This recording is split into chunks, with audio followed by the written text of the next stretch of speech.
जय हिंद एवरीवन। आज हम देखेंगे कि जो हमारे पास क्वाड्रेटिक इक्वेशंस होती हैं उनको हम मिडिल टर्म स्प्लिटिंग से कैसे सॉल्व करेंगे।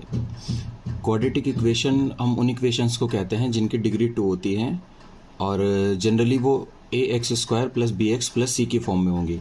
मतलब ये है, जैसे अगर कोई इक्वेशन हमारे पास ax² plus bx plus c की फॉर्म में है, तो अगर हमारे पास कोई इक्वेशन इस फॉर्म में है तो हम उसे क्वाड्रेटिक इक्वेशन कहेंगे। ये एक स्टैंडर्ड फॉर्म है क्वाड्रेटिक इक्वेशन की, इसमें डिग्री हमारे पास कितनी है, 2 है। तो इस टाइप की इक्वेशंस को सॉल्व करने के लिए हमारे पास 2 और 3 मेथड्स होते हैं, जिसमें से एक मेथड है मिडिल टर्म स्प्लिटिंग। अब middle term splitting class 9th और 10th के स्टूडेंट्स के लिए बहुत इंपॉर्टेंट है। तो आज हम देखेंगे कि क्वाड्रेटिक इक्वेशंस को मिडिल टर्म स्प्लिटिंग से कैसे सॉल्व करें। अब जो क्वाड्रेटिक इक्वेशंस होती हैं, अगर हम उसे मिडिल टर्म स्प्लिटिंग से सॉल्व करना चाह रहे हैं तो इसमें हमारे पास 2 टाइप की प्रॉब्लम होंगी। एक वो जिसमें यहाँ पे प्लस होगा और एक वो जिसमें यहाँ पे माइनस होगा। ठीक है, तो पहले हम देखेंगे कि जिसमें प्लस होगा उस प्रॉब्लम को कैसे सॉल्व करेंगे, और फिर हम देखेंगे कि जिसमें माइनस होगा हम उस प्रॉब्लम को कैसे सॉल्व करेंगे। ठीक है, जैसे हमारे पास लिखा हुआ है x² प्लस 12x प्लस 35। तो बहुत सिंपल तरीका है सॉल्व करने के लिए। हम क्या करेंगे, हम देखेंगे कि लास्ट में कितना लिखा हुआ है, 35। उसके पहले क्या साइन लगा हुआ है, प्लस का, तो हम यहाँ एक प्लस लगाएंगे। और उसके पहले कौन सा नंबर लिखा हुआ है, 12, तो हम यहाँ 12 लिखेंगे। अब हम ये देखेंगे कि ऐसे 2 नंबर हमें ढूंढने हैं जिनको प्लस करके तो 12 आए और मल्टीप्लाई करके 35 आए। प्लस करने के बाद 12 आए और मल्टीप्लाई करने के बाद 35 आए। मैं फिर से बता देता हूँ, हमने ये किया है कि हमने लास्ट में से 35 को यहाँ उठाया है। ठीक है, वैसे तो करते ये है कि जो x² के साथ यहाँ नंबर है इसकी उस मल्टीप्लाई उसमें करके तब लिखते हैं। अब क्योंकि यहाँ पे 1 है, ऑलरेडी x² के साथ कुछ नहीं है तो 1 होगा, तो मैंने बाय डिफ़ॉल्ट 35 × 1 35 लिखा है। फिर उससे पहले जो साइन था वो लिखा है और इससे पहले जो नंबर था 12 वो लिखा है। तो अब ऐसे 2 नंबर हमें ढूंढने हैं जिनको प्लस करके 12 आए और मल्टीप्लाई करके 35 आए। तो हमारे पास ऐसे 2 नंबर होंगे 7 + 5।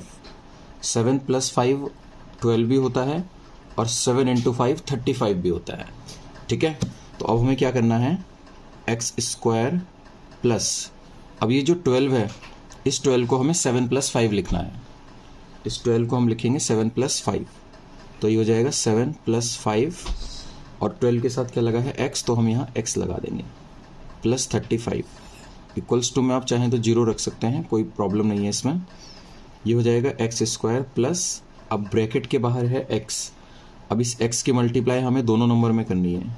ये हो जाएगा 7x plus 5x plus 35 equals to 0। अब हमें क्या करना है, इस टर्म में से हमें कॉमन लेना है, तो हम यहाँ से x कॉमन लेंगे।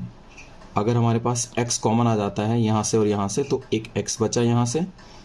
x² मतलब 2x हैं, एक बाहर आ गया, एक बचा है, और 7x में से भी x कॉमन आ गया तो यहाँ 7 बचा है, प्लस 5x प्लस 35।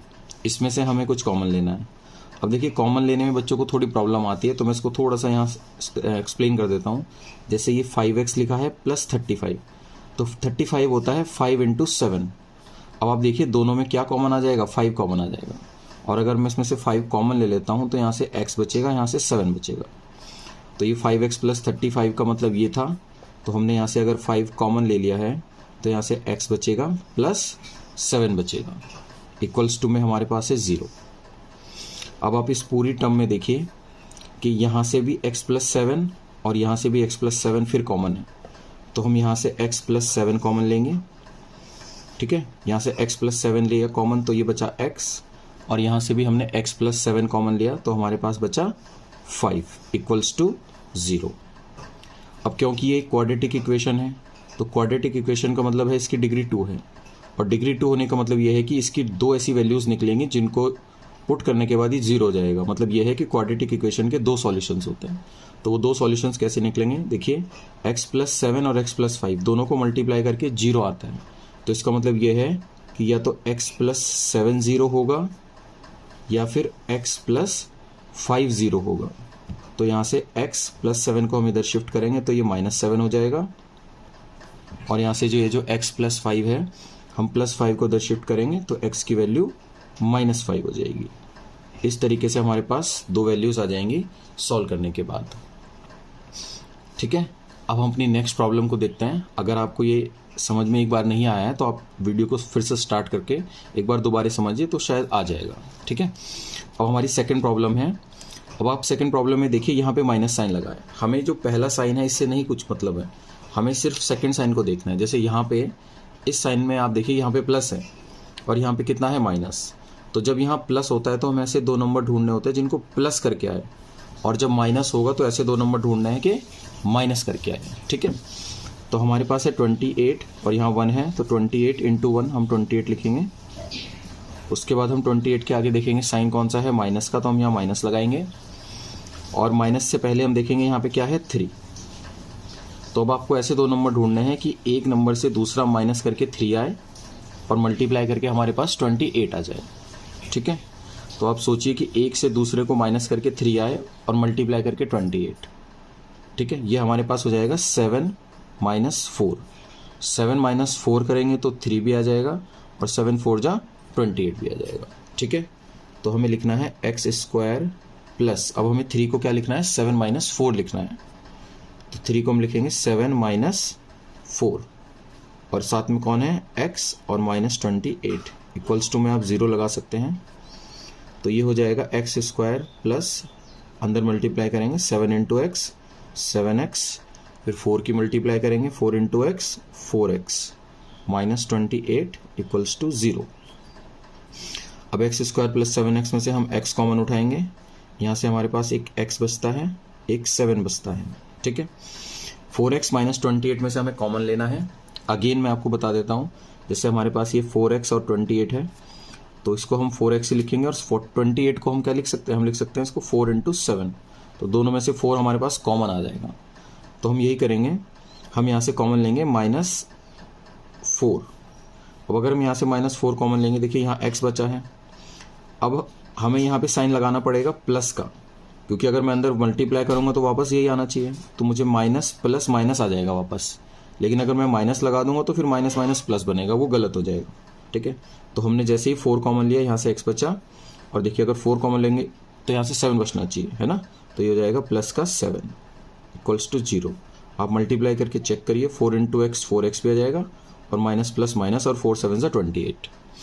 उसके बाद इन दोनों ब्रैकेट में अगर आप देखेंगे, यहाँ से और यहाँ से फिर x प्लस 7 कॉमन आएगा, और अगर x प्लस 7 यहाँ से कॉमन आता है तो x बचता है, और यहाँ से भी कॉमन लेंगे तो माइनस का 4 बचता है और इक्वल्स टू में 0। ठीक है, अगर हमें x की दो वैल्यूज़ हैं निकालनी है, तो देखिए दोनों ब्रैकेट के इक्वल्स टू में 0 है, तो पहले हम x प्लस 7 को 0 के इक्वल रखेंगे, फिर x माइनस 4 को 0 के इक्वल रखेंगे। यहाँ से हमारे पास आ जाएगा x प्लस 7 इक्वल्स टू किधर जाएगा, माइनस का 7 हो जाएगा, एक वैल्यू हमारे पास ये आ गई, और -4 इक्वल टू के इधर जाएगा तो -4 इधर आके प्लस हो जाएगा। ठीक है, इस तरीके से हम सॉल्व करेंगे। जब माइनस यहाँ माइनस लगा है तो माइनस करके आना चाहिए, और प्लस है तो प्लस करके आना चाहिए। जैसे एक सिंपल प्रॉब्लम और है हमारे पास, इसको हम सॉल्व करते हैं। जैसे X square plus 5x plus 6 equals to 0। ठीक है, तो हमें क्या करना है, 6 1 जा 6 साइड में लिखेंगे, प्लस का साइन लगाएंगे, और यहाँ पे हमारे पास है 5। अब ऐसे दो नंबर हमें ढूंढने हैं जिनको प्लस करके 5 आए, मल्टीप्लाई करके 2। तो बहुत सिंपल है, 3 + 2 3 + 2 5 हो जाएगा, और 3 2 जो 6 भी हो जाएगा। ठीक है, तो हम लिखेंगे एक्स स्क्वायर प्लस, अब हमें 5 को क्या लिख देना है, 3 + 2 लिख देना है। तो ये हो जाएगा 3 + 2 3 + 2, और साथ में देखो 5 के साथ में x है तो ये 3 + 2 5 ही लिखा है, तो इसके भी साथ में x लगेगा, प्लस 6 इक्वल्स टू 0। ठीक है, ये हो गया एक्स स्क्वायर प्लस, अब देखिए x की मल्टीप्लाई दोनों में करेंगे, ये हो जाएगा 3x, इधर से भी करेंगे, ये हो जाएगा 2x प्लस 6 इक्वल्स टू 0।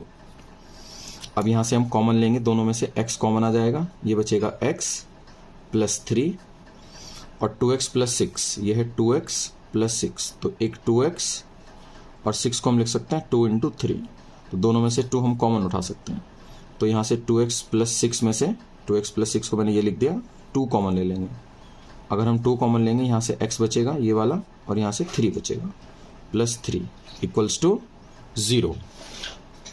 अब आप दोनों ब्रैकेट को देखिए, दोनों में x प्लस 3 हमारे पास कॉमन है, तो यहाँ से x प्लस 3 उठाएंगे तो ये x बचेगा, और यहाँ से भी हम x प्लस 3 उठाएंगे तो 2 बचेगा और इक्वल्स टू में 0।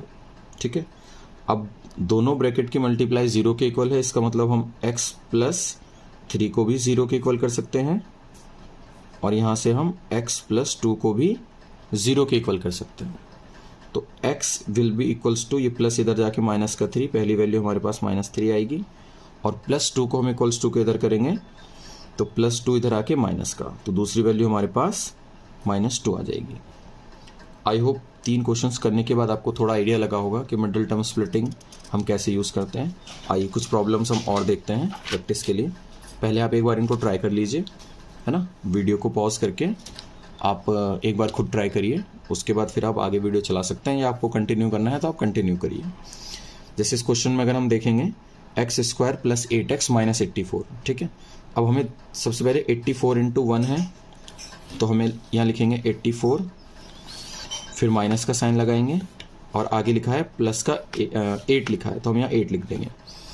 अब हम ऐसे दो नंबर ढूंढेंगे कि मल्टीप्लाई करके तो 84 आए और एक से दूसरे को माइनस करके 8 आए। ठीक है, अब जो दो नंबर ढूंढने हैं थोड़ा सा ये इसमें थोड़ा सा वर्क करना हमें पड़ता है, तो आपको थोड़ा सोचना पड़ेगा इसके लिए। जैसे अगर हम यहाँ पे सपोज 14 लिख दें और 14 में से मैं 6 माइनस कर दूँ तो 14 - 6 हमारे पास 8 भी हो जाएगा और 14 × 6 = 84 भी हो जाएगा। ठीक है, तो ये हमारे पास जो इक्वेशन बनेगी, सॉल्व करेंगे हम इसको, ये हो जाएगा x² प्लस, अब हम 8 को क्या लिखेंगे 14 - 6 और साथ में क्या लिखा हुआ है x, तो हम यहाँ x लगा देंगे -84 और इक्वल्स टू में 0। ठीक है, तो ये हो गया x² प्लस x की मल्टीप्लाई करेंगे 14 × x - 6x - 84 इक्वल्स टू में 0। अब आप देखिए दोनों में से क्या कॉमन है हमारे पास x, तो यहाँ से मैं x कॉमन ले लूँगा, यहाँ से और यहाँ से एक x बचा, ये x कॉमन ले लेंगे तो यहाँ से हमारे पास 14 बचेगा। अब आप इन दोनों में देखिए लिखा है 6x और 84, तो ये 6x हो गया और 84 को हम क्या लिख सकते हैं, हम इसको 14 × 6 लिख सकते हैं, है ना। 14 × 6 = 84 ही होता है। दोनों में से 6 कॉमन ले लेंगे, यहाँ से x बच जाएगा, एक 14 बच जाएगा। तो यहाँ से मैं कॉमन लूँगा -6, तो जब 6 कॉमन लेंगे तो एक x बचेगा, है ना, और 84 जो होता है वो 14 × 6, तो 6 कॉमन लेंगे तो एक क्या बच जाएगा प्लस का 14। अब देखिए दोनों ब्रैकेट में सेम वैल्यू आ गई। ये भी हमें चेक करना है कि दोनों ब्रैकेट में वैल्यू सेम आनी चाहिए। अगर सेम नहीं आ रही है तो फिर इसका मतलब हमने कहीं गड़बड़ की है। तो दोनों में से हम कॉमन ले लेंगे x + 14। अगर x + 14 कॉमन आता है तो यहाँ से x बचेगा और यहाँ से -6 और इक्वल्स टू में 0। उसके बाद अगेन आपको पता ही है, एक बार x + 14 को हम 0 के इक्वल करेंगे और एक बार x - 6 को 0 के इक्वल करेंगे। तो यहाँ से x आ जाएगा हमारे पास -14 और यहाँ से इधर जाएगा तो x की वैल्यू हमारे पास आ जाएगी 6। तो इस तरीके से हम मिडिल टर्म स्प्लिटिंग लगा के किसी भी इक्वेशन को सॉल्व कर सकते हैं। आइए देखते हैं नेक्स्ट प्रॉब्लम। जैसे हमारे पास लिखा हुआ है x² + 30x + 216 = 0। अब आपको ऐसे दो नंबर ढूंढने हैं जिनको प्लस करके, जैसे ये है ना 206 × 1 तो 206 हो गया, ये हमारे पास प्लस है और ये हमारे पास 30 हो गया। अब आप ऐसे दो नंबर ढूंढिए जिनको प्लस करके 30 आए और मल्टीप्लाई करके 216। अब थोड़ा आइडिया से हमें सोचना है, जैसे सपोज मैं 20 और 10 लिख दूँ तो 20 × 10 30 तो हो जाएगा, लेकिन 20 × 10 200 हो जाएगा, 216 नहीं होगा। तो मुझे ऐसे दो नंबर ढूंढने पड़ेंगे जिनको मल्टीप्लाई करके 216 भी और प्लस करके 30। तो अगर मैं 18 + 12 लिखूं तो 18 + 12 करके हमारे पास 30 भी आ जाएगा और 18 × 12 करके हमारे पास 216 भी आ जाएगा। तो हम लिखेंगे x² + 30 को हम लिखेंगे 18 + 12 और ये हमारे पास x के साथ में और प्लस 216 = 0। तो ये हो जाएगा x² प्लस अंदर मल्टीप्लाई करेंगे 18x + 12x + 216 = 0।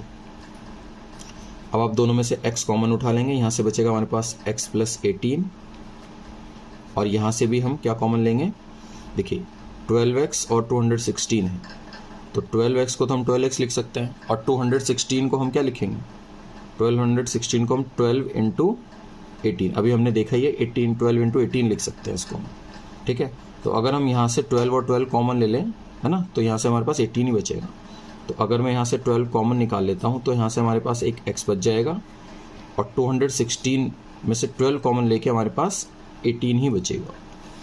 अब दोनों ब्रैकेट में से हम x प्लस 18 कॉमन ले लेते हैं, यहाँ से x प्लस 18 कॉमन लिया तो x बचेगा और यहाँ से भी x प्लस 18 लिया तो 12 बचेगा, इक्वल्स टू 0।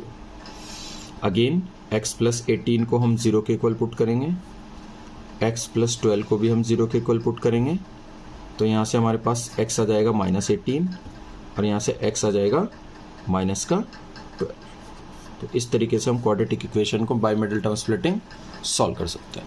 अब जो नेक्स्ट प्रॉब्लम मैंने लिखी है ये आपके लिए मैंने लिखी है, आप इसको सॉल्व करिए, ठीक है। x स्क्वायर -17x -38, आप ऐसे दो नंबर ढूंढिए जिनको मल्टीप्लाई करके तो 38 आए और माइनस करके 17, ठीक है। आई होप आपको मिडिल टर्म स्प्लिटिंग समझ में आई होगी। इनकेस अगर समझ नहीं आती है तो उसके लिए हम एक और वीडियो बना देंगे जिसमें हम रूट के नंबर्स को सॉल्व करना सीखेंगे बाय मिडिल टर्म स्प्लिटिंग, ठीक है। ये भी हमने 5 प्रॉब्लम सॉल्व की है, 6 प्रॉब्लम हम आपको होमवर्क में दे रहे हैं। आई होप आप सभी को समझ में आएगा। Thank you so much.